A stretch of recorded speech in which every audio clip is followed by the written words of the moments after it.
יש לי אחריות לכישלון של צה"ל, יש לי אחריות גם להישגים. אומר מראש, הלוואי ולא היינו...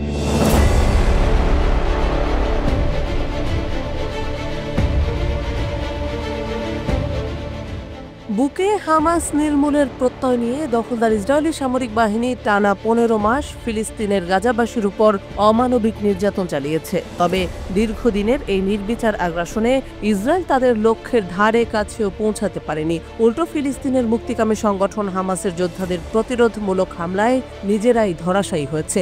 গত ২০২৩ সালের ৭ অক্টোবর হামাসের হামলার ঘটনায় ব্যর্থতার দায় মাথা পেতে নিয়ে সম্প্রতি নিজের পদত্যাগের ঘোষণা দিয়েছেন ইসরায়েলের সেনাপ্রধান লেফটেন্যান্ট জেনারেল হার্জি হালেভি। ২১ জানুয়ারি মঙ্গলবার তিনি পদত্যাগ করেছেন বলে ইসরায়েলি সেনাবাহিনীর এক বিবৃতিতে জানানো হয়েছে। সেনাবাহিনীর প্রকাশিত পদত্যাগপত্রে হালেভি বলেছেন, ৭ অক্টোবর ইসরায়েলি সেনাবাহিনীর ব্যর্থতার জন্য নিজের দায় স্বীকার করে তিনি বিদায় নিচ্ছেন। তিনি বলেছেন, সামরিক বাহিনীর উল্লেখযোগ্য সাফল্যের সময় তিনি পদত্যাগ করছেন। তবে হামাসের সঙ্গে ইসরায়েলের যুদ্ধের সব লক্ষ্য অর্জিত হয়নি বলে মন্তব্য করেছেন হালেভি। পদত্যাগকৃত ইসরায়েলি এই সেনাপ্রধান বলেছেন, যুদ্ধের সব উদ্দেশ্য এখনও অর্জিত হয়নি। হামাস ও এর শাসন করার ক্ষমতাকে আরও ধ্বংস, জিম্মিদের প্রত্যাবর্তন নিশ্চিত করতে লড়াই চালিয়ে যাবে সেনাবাহিনী। আর এর মধ্য দিয়ে হামাসের হামলায় বাস্তুচ্যুত ইসরায়েলিরা ফিরে আসতে সক্ষম হবেন বলে আশা প্রকাশ করেছেন তিনি। এদিকে গাজার দায়িত্বপ্রাপ্ত ইসরায়েলের দক্ষিণাঞ্চলীয় সামরিক কমান্ডের প্রধান মেজর জেনারেল ইয়ারন ফিঙ্কেলম্যানও পদত্যাগ করেছেন।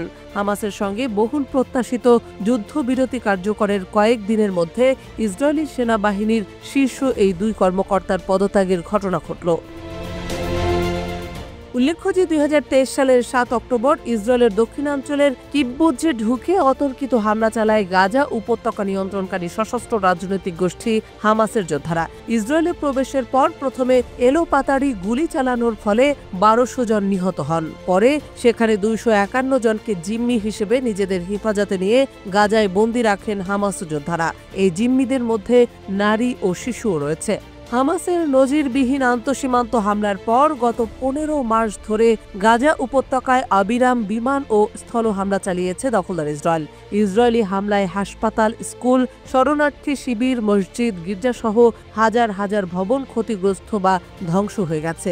ইসরায়েলের হামলায় গাজায় এখন পর্যন্ত ৪৬,০০০-এরও বেশি মানুষ নিহত হয়েছেন। আহত হয়েছেন আরও লক্ষাধিক মানুষ। এছাড়া ইসরায়েলি আগ্রাসনের কারণে প্রায় ২০ লাখেরও বেশি বাসিন্দা তাদের বাড়ি ঘর ছাড়তে বাধ্য হয়েছেন। কাতার, যুক্তরাষ্ট্র ও মিশরের মধ্যস্থতায় ১৯ জানুয়ারি রবিবার স্থানীয় সময় সকাল ১১:১৫টার দিকে গাজায় যুদ্ধবিরতি চুক্তি কার্যকর হয়েছে। চুক্তির বাস্তবায়ন শুরুর পরপরই বাস্তুচ্যুত হাজার হাজার ফিলিস্তিনি তাদের বাড়ি ঘরে ফিরতে শুরু করেছেন।